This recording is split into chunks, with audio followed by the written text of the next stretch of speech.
ang suporta ng Aldab Nation kina Alden Richards at Maine Mendoza sa premiere night ng most awaited kilig film of the year, ang Imagine You and Me, na mapapanood na sa mga sinehan simula bukas. Mula sa Mandaluyong City, may live report si Aubrey Carampel. Aubrey? Hi, Aldab! Ramdam na ang excitement dito sa Mega Mall at kasama ko ngayon ang man at woman of the hour, si Alden Richards at Maine Mendoza. Anong nararamdaman nyo? Napakaraming tao mula sa baba hanggang dito sa sinihan.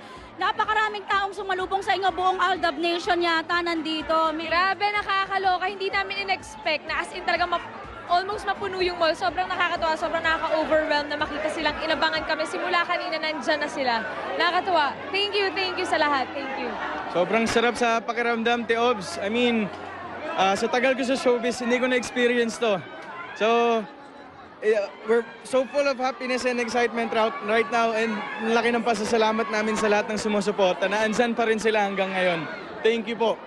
Yung mga fans daw, alas 9 pa lang, opening pa lang ng mall, nandito na. May lumipad pa mula London, Canada. Yung mga fans ninyo talagang para lang daw sa premiere night at mapanood ang pelikula. Ano ba ang expect namin kay Andrew at Gara? Ay nako, eto na nga, bukas naman na ang showing. Kaya ay nako, sugod na agad sa sinihan para hindi na kayo, huwag kayong magpapahuli, Diyos ko. Sa lahat po ng mga nag-effort para manood ng premiere night, wag po kayong mag-alala. Worth it po itong pelikula, Imagine You and Me. Pangako. Promise. Worth it. Di po kayo magsisisi.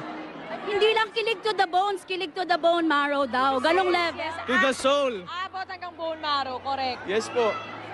Okay, maraming salamat. Salamat! Eto na! Eto na. Actually, dinala nga namin si Juliet from Verona eh. Oo, Italy feels, no? Italy feels. May ano pa ba? Iya, may tanong ka pa ba kay Alden at Maine? Wala na at bongga na yung chikahan na namin kagabi. Enjoy the night, Alden and Maine! Maraming salamat, Aubrey Carampel. May iba pa akong chika, kaya tutok lang kayo dito lang sa 24 Oras.